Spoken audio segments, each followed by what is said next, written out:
All right. First of all, why have you decided to run for office?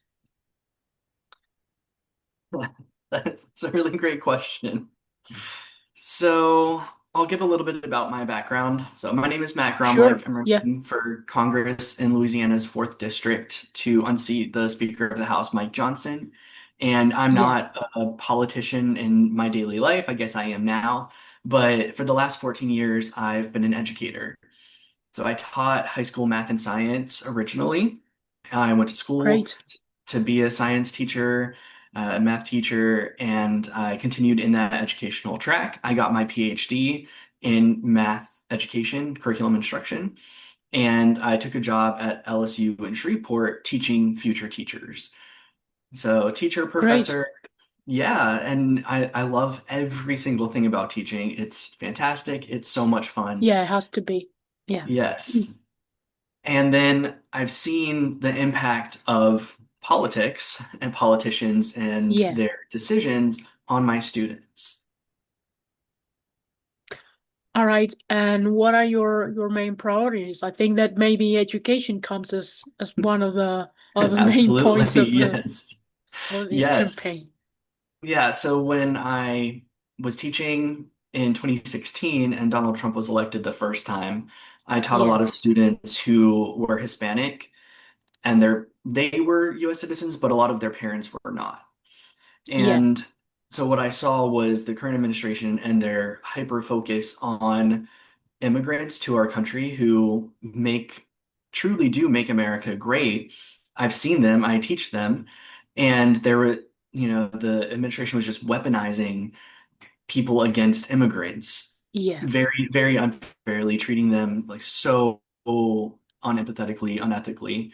And so, one big area that I care about is immigration, where Yeah.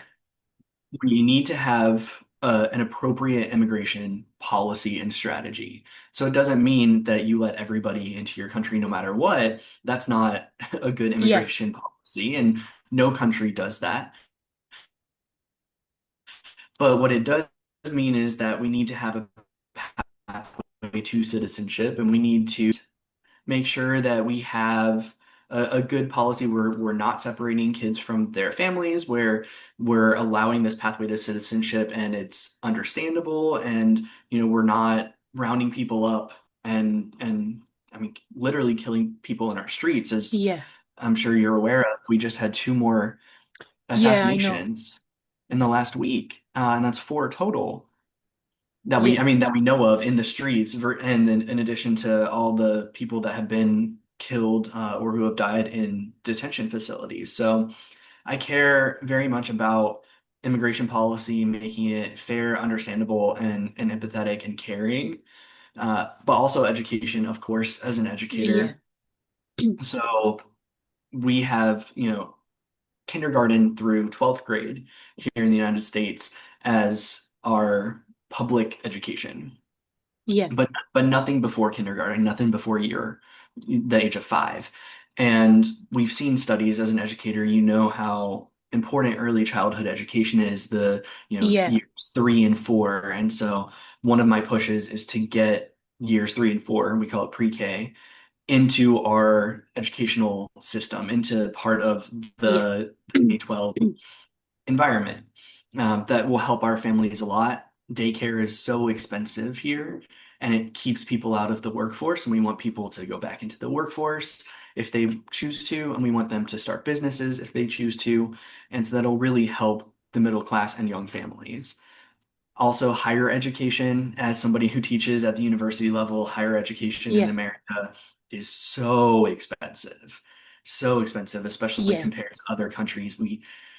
We've seen what other countries are able to do, and we can do similar things if we have the right priorities. Yeah. All right. So tell me a little bit more about what's been happening with the districts in the state of Louisiana, because I think it's been a chaos there.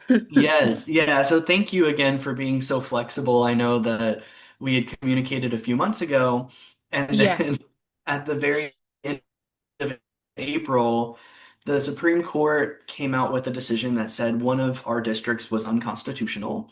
Yeah. And within 24 hours, our governor had canceled our primary election.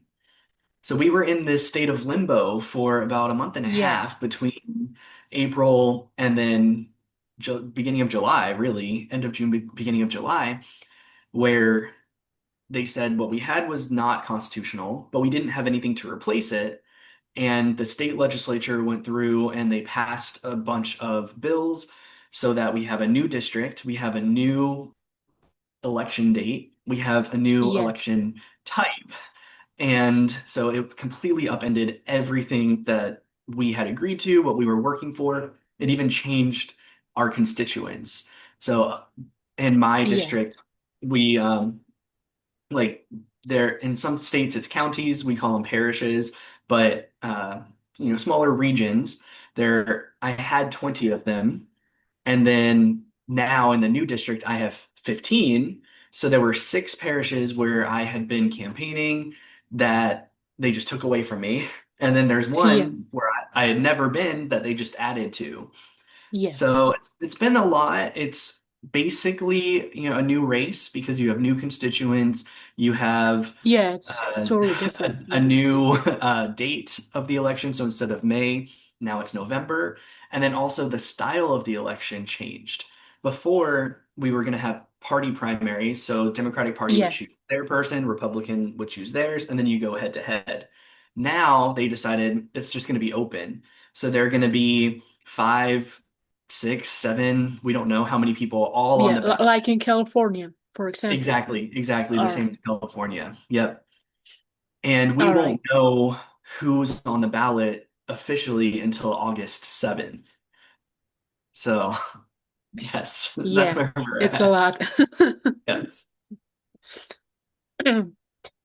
Well, you mentioned immigration and education. Are there any other policies like healthcare or housing, any other, the environment, of course, any other Absolutely. policies that you want to talk about?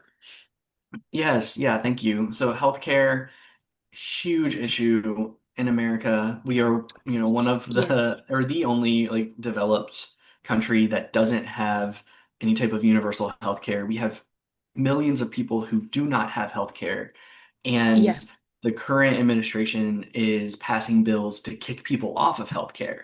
So we have more people losing healthcare when, in my mind, everybody should have healthcare. So definitely, I would like to push towards a universal healthcare model. And there are ways to do that. Again, other countries figured it out. yeah, Everywhere in Europe, you figured it out. Canada figured it out. And it's yeah. not They're trying to destroy it now, so right, right. It's not perfect, but it's definitely better than what we have because in yeah, America, the number one cause of bankruptcy is medical debt. That's yeah, crazy. And we have a lot of people who don't have healthcare, you can't get access to preventative medicine. So we have a lot of people who get sick that it could be avoided. yeah, And we have enough money from the taxpayers to be able to afford healthcare.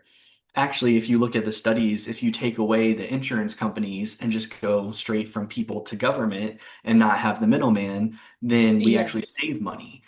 So to me, it doesn't make sense why we don't have a universal healthcare system other than people are afraid of change, you're afraid of what you don't know, and you want to conserve and protect.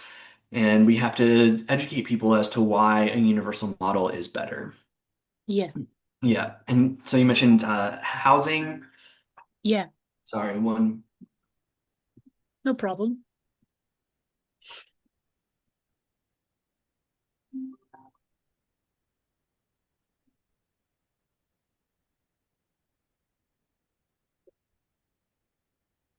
Sorry. So you That's all right. mentioned housing, but I would say like housing and that kind of falls under infrastructure in general. Yeah, yeah, And it does. infrastructure is a huge area that we need to tackle in America and especially in Louisiana. So that includes housing where we don't have enough housing for every person. You're seeing like especially my generation of millennials being priced out of the housing market. Yeah. We have so many people who are unhoused. And again, we have the money through taxes that we've invested to be able to help people if we choose to. Yeah. Also in infrastructure, roads, bridges. I mean, we've seen in other countries, especially like China, they've really invested in light speed rails. I mean, in Europe as well, there's so much Yeah. growth and ingenuity that other countries have shown, and we really haven't. We have not updated our transportation structure since the 1960s. It's a pretty long time. So, Yeah. looking into that. And then in my area in particular, we have a lot of water quality issues. And so our Yeah. water is brown. It needs to be boiled sometimes. That shouldn't be happening in our country. We should be able to maintain our water quality. Yeah. Yeah. That takes me to the question of data centers, of course. Yes, of course. So what So, is your stance on data mhm. centers? Yeah, data centers are popping up. I don't know how you all are dealing with it in Spain and in the EU and We don't have it's not a big problem. I think it's good. starting to, they're Yeah. starting to make this, this idea of, bringing some data centers to some Hmm. communities in Spain. But right now we don't have like uh so many facilities like, you have in the US. Hmm. So yeah, the it's a minor issue, I would say, right now. Good. I But hope it'll it stays be a that big way. issue, I'm sure. Yes. Yeah. So I'm an educator and I'm an educational researcher and I really care about data, collecting good quality data. Yeah, And these data centers that they're putting up all over the place, we don't know anything about them. It's happening so fast and it's yeah, very scary. So there aren't environmental studies. We need environmental studies done. How is this going to impact our water that's already bad? How's it going to impact the animal life that is around here? Because some yeah, people, they hunt for food. That's how they support themselves.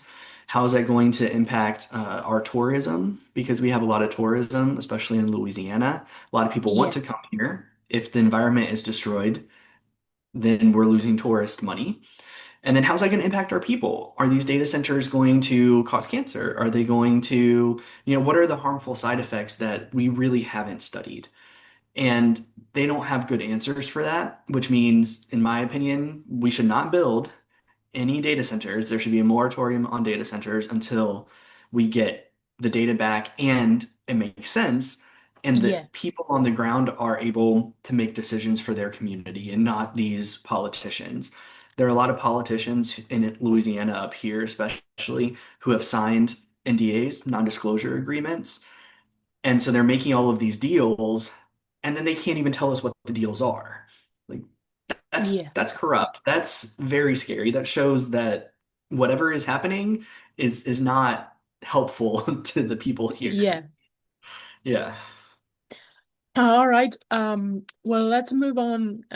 Let's go back to immigration because it's a very important issue, and of course, Mhm. how ICE it's making an impact on communities, and how do you Yeah. see this immigration reform platform? ICE is at this point, ICE is a severely tainted organization. So I am all in favor of completely abolishing ICE.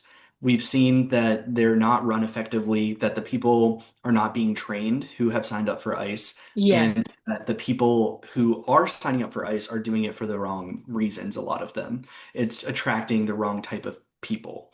yeah, Again, we we need people, we need immigration, we need strong immigration policy, but the people who are in charge of implementing that policy have to be doing so with kindness and care and empathy. And I mean, we are not seeing that at all. It is the complete opposite. So I think ICE should be abolished completely. It's a tainted organization. If we're looking at immigration policy itself, So one of the things that doesn't really get talked about a lot is the immigration judges, and we are at a severe lack of people in those positions in America. Yeah, So if we actually want to have a good, strong immigration system, then we need judges in place who can work these cases and get people through the system and process paperwork and be on the back end. yeah, Last I read, like 500, we're down like 500 judges across the United States in immigration. Um, so that's something that we could do. We could put resources into that instead of into ICE so that people will go through the system. yeah, Also, it's it's really tough because what has happened over the last 30-ish years, 30, 40 years, is that the United States has kind of created this unspoken contract with undocumented immigrants, where we've said, we know that you're here and you're providing benefit because if you look at the all of the studies, yeah, immigrants provide way more financial benefit to the United States than they take. So we know that you're here. We know that you're providing benefit. We're just going to pretend that you're not here, and it's like this happy coexistence. yeah, And that has changed. So that group of people who've lived here 30, 35 years and came here when they were 2 or 4, like they're Americans. yeah, Yes, you came here from somewhere else, but you've lived your entire life here. It is so cruel to take that person and send them back for the sole reason of they came here when they were 2. Now, of course, like if somebody is a criminal, yeah. then That makes sense. that's different, but that's such a small percentage. The people that we're sending back, I mean, I just talked to one lady a few days ago, and it's the same story. Her brother was just sent back to Africa, and he came here when he was 3. He's lived here 30 something years. He only speaks English. He doesn't speak the native language or French. Yeah, They don't have any family there. Like, so they're sending him back to somewhere where he doesn't know anybody. He doesn't know the language. How yeah. do They you, don't have connections right? with the culture Yes. anymore. To yeah, Mhm. yeah. Yeah. It's pointless. I Yeah. mean, It's just, it's so cruel. It's so cruel. it is. Yeah. Yeah. So we need to, as a country, rectify this and like this agreement that we've made for all of these people. Okay, they if they want to, they should be able to become citizens. And again, there should be a path there, but it should be a very straightforward path where if you do these things, you follow what you need to follow, then in X number of years, then it's like a guarantee. It's a contract between us, between the government and the people that come in here, that at the end you're going to get this done. All right. Well, you're running to unseat Speaker Johnson, am I right? Yes, that is How's that? correct. How's that? I mean, do You you know, feel pressure? there's pressure. It's not an easy race. I didn't Yeah, pick an easy race to jump into. Mike Johnson has millions of dollars.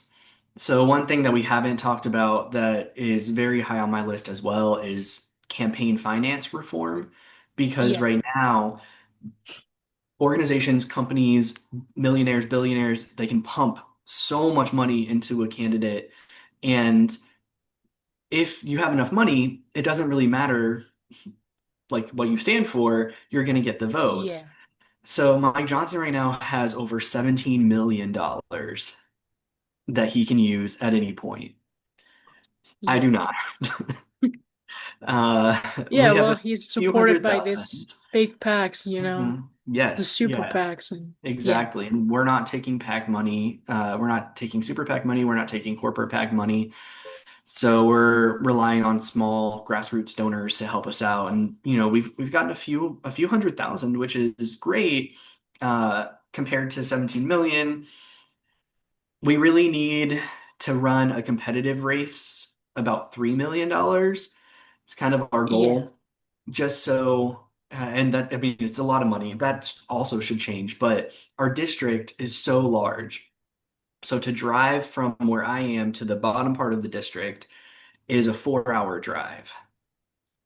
And then to Yeah, drive east it's to big. that part of the district is about a 2.5 hour drive. So it's a very large geographic area, which means I can't physically be everywhere and talk to all 700,000 people that I'm going to represent.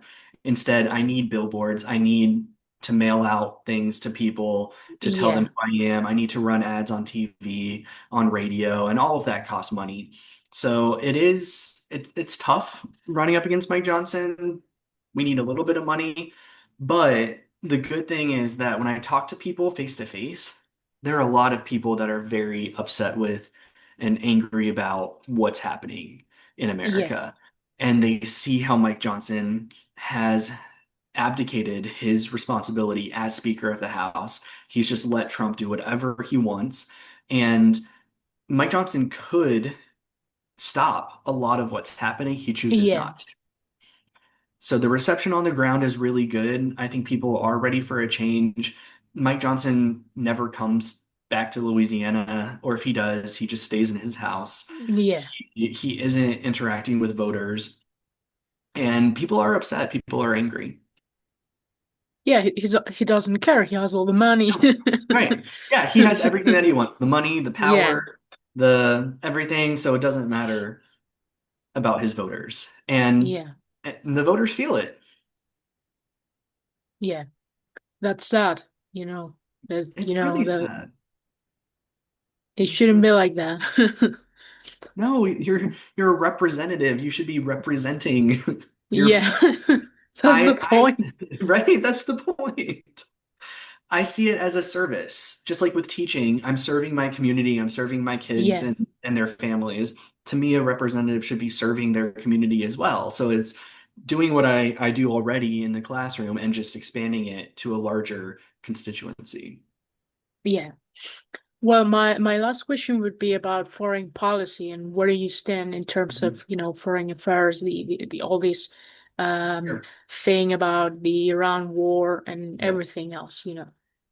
Yes, foreign policy, it's a huge issue. There's so many different conflicts, wars, uh, issues that are happening right now. Yeah, Uh, so where I stand is that like I don't approve of any type of genocide.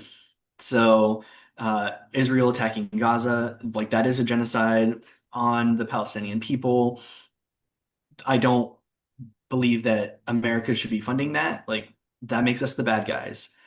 yeah, Um, so I don't want, I mean, and then like all the kids and just innocent civilians who are dying in these wars, it's heartbreaking. We yeah, bombed a school in Iran. Like I'm a teacher. I understand like those are kids, those are innocent people. So completely against what's happening in Gaza with the Palestinian people. That needs to end. I believe the Palestinian people should have their own country. Um, in Iran, I mean, Iran, Venezuela we attacked just like we did with Iraq for oil. Like it's not about yeah, actually protecting the people there. It's not about regime change because they didn't do a regime change. They just put in the Ayatollah's son and kept yeah, most of the regime in place. So it's not about any of that. It's that this administration wants control of the oil, control of the Strait of Hormuz. They want control of basically like in like Trump's mind or this administration's mind, it's like the United States owns this part of the world. So like all of yeah, North and South America basically is what he's envisioning, like with Venezuela, Cuba, and Greenland all in Canada as well. He said all of them would be the 51st state. So like he has this yeah, mentality, which is insane to take away sovereignty of another nation. So he yeah, kind of wants like America to control a third, China to control a third, Russia to control a third, and we're partnering with Russia and China. Like, isn't that everything that America kind of stood against when we started? It just, to me, it just yeah, seems like so at odds with the America that I knew growing up and the stories that we were told about who we were. We're not protecting the little guy anymore. Now we're in power and we're working with the other communist and authoritarian countries to hurt the little guy. And that Yeah. is, it's so, so saddening that this is where we are. Yeah. All right. Well, I don't have any more questions, but if you have anything else you'd like to add, Sure. Yeah. So anybody watching, reading, I guess, what are you doing with this? I'm gonna publish it on YouTube. Cool. So anybody watching, well, actually anybody in general, you can go to my website, mattgromlichforcongress.com. If you are in America, American citizen or green card holder, you can donate to my campaign. If you're anywhere in the world, you can still volunteer for the campaign. So we need people to help with like graphic design, video editing, research. We have so many volunteer positions that are open, and you can do that anywhere in the world. And I also have social media.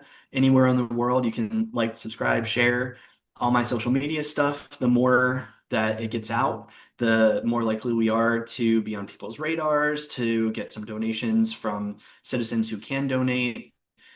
And if you are in Louisiana District 4, which again, a new district. So from the old district, we added in, if you're in Louisiana, the rest of Caddo Parish and Natchitoches.